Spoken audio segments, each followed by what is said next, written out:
In order to achieve an outstanding image for the viewers to see, there's a lot of work to be done behind the scenes. The ability of creating something that isn't there is the skill that has kept Nino busy for over half a century and earned him the nickname of the problem solver. It's not really that hard to do. All it requires is a little imagination, being handy with tools, and lots of grips. These are the unseen skills that lead to a successful career. None of the grips we'll be seeing in this segment are very expensive to purchase, or at least not as expensive as cameras and lenses, and most likely are already in your grip kit. But knowing how to use grips and build things to help the assignment is what keeps those expensive cameras and lenses busy working. Keep in mind that we're not trying to compete with grip trucks, but usually the rigging we do is not big enough to justify the expense of hiring a grip company. This is when we, as cameramen, have to fill the gap. The better we can do it, the better the chances are that the producer will call us back for the next assignment. The basic rule, as far as buying grips goes, any time on a job you wish you had something, it should be in your grip kit before the next assignment comes along. Let's see the variety of grips that Nino uses and what he can do with them. We will not talk about the basic stuff like gaffer tape or black foil. Surely you already have all this in your grip kit. Instead, we'll concentrate on the grips that we've seen Nino using throughout this program. Let's start with the small or unusual stuff that can really save the day and impress the producer. A picture hanging kit should be inside everyone's grip kit, especially picture hanging wires. A small assortment of pins doesn't take much room but can save a lot of time. Safety cables. We can't stress this enough, especially if you have to hang anything above a person's head. Gravity can really cause troubles and pain. Flexible arms. You never know how useful it can be until you need one of these. A small flexible arm that can hold a piece of black foam cord to shield light where it's not needed or wanted, especially in front of the camera lens. Standard and affordable wooden clothespins. Use them to attach gels or black foil to lights, as well as hundreds more uses. Now, let's move on to the bigger stuff. You should have a good supply and selection of light stands on hand, from the very small to the heavy-duty ones. There's a good reason why there are so many types of light stands available. They all serve a purpose. There's no such thing as one stand does it all. Having access to a selection of stands is not only a matter of convenience, but is also about safety. Get more out of your C-stands by converting them into smaller stands when needed. You can use a junior to baby pin adapter to mount any light just above the floor when needed. Or use extensions to convert the C-stand base to any size stand. You'll be surprised how often you'll be using these adapters. Of course, each light stand should have a sandbag to go with it. Please don't take shortcuts. A top-heavy light stand will inevitably fall over, and the least of the damage will be a broken light. The worst is someone really getting hurt. Safety should always be our top priority. The most popular grips found in grip kits are the grip heads and grip or gobo arm. There are two grip head sizes, the standard 2.5 inches, and for heavier duties, the larger 4.5 inches. The smaller version is the most popular, and it's also available in a variety of versions for different purposes. Usually, you see this used together with a grip arm for mounting flags or screens, or as a boom for smaller lights. Grip arms are available in two sizes, the popular 40-inch and the less known but very useful 20-inch. Next is the Matthews Mathellini clamp. Available in different sizes, this is a must in every grip kit. Just like you've seen in previous segments of this program, it allows lights and other grips to be mounted on just about everything. Mayfer or super clamps. This is another very useful and versatile clamp, a must for every grip kit.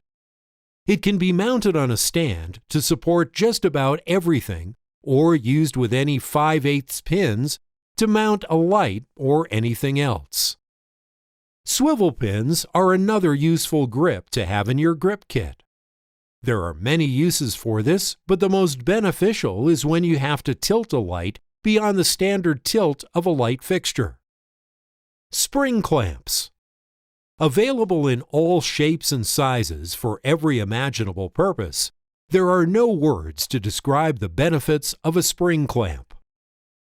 There are literally dozens of uses of this very basic piece of hardware. Spring clamps are available in many sizes and shapes for just about every need. There are never enough spring clamps. This is why Nino has a very ample supply of every kind of spring clamp there is. Ceiling clamps. If you've been in business long enough, guaranteed that you have a set of ceiling clamps in your grip kit. If you don't, then get some. There are many times when an interview or any other assignment would benefit by not having stands clutter the floor. Often the quality of an image is limited or compromised because light stands are in the way. Mounting a light on the track of a drop ceiling is often the best and only solution for good lighting. The next one is one of Nino's best and most useful of all grips, also the most profitable. He started with 2 pieces of aluminum tubing to hold a background a few decades ago. Now, Nino has an extensive selection of tubing and accessories, also known as speed rail. From building setups like large chroma key assignments to building the interior of this work van, Nino has found dozens of beneficial uses for aluminum tubing.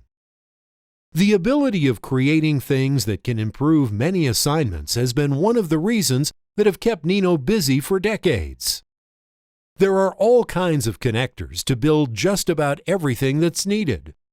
From larger projects to simple uses, producers have come to depend on Nino to get things done no matter what. This was a weekly show with college football coach Urban Meyer that ran for several months on ESPN Game Day Show. This was Coach Meyer's family room at his house before the show. And this was after Nino and his son Joe went to work. It was converted into a TV studio, all made possible by aluminum tubing.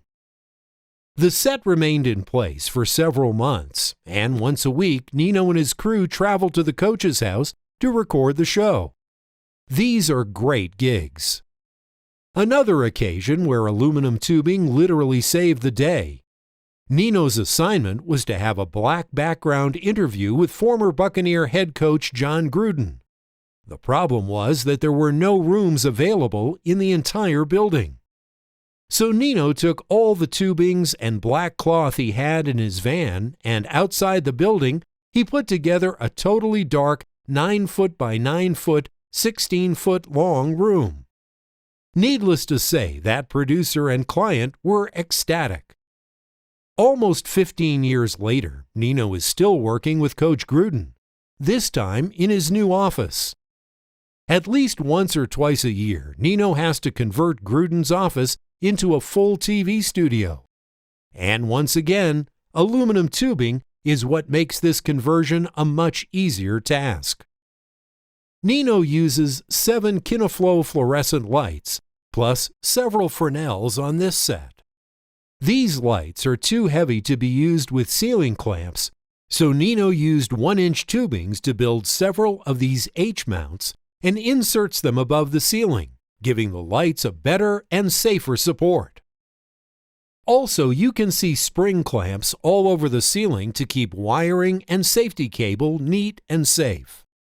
This is another of Nino's very useful ideas to improve the job and save a lot of time. We all have spring clamps that have lost their plastic tips and are no longer useful. So instead of discarding them, Nino bent the tips to a 90-degree angle. Now they're converted into an easy-to-slip support on the ceiling track to hold wires and safety cables. This was a 5-camera shoot, and Nino had to find a way to hide 2 of the cameras so they couldn't be seen by the other 3 cameras. Nino rearranged the bookcases to form 2 L-shaped corners on the left and on the right of the large monitor.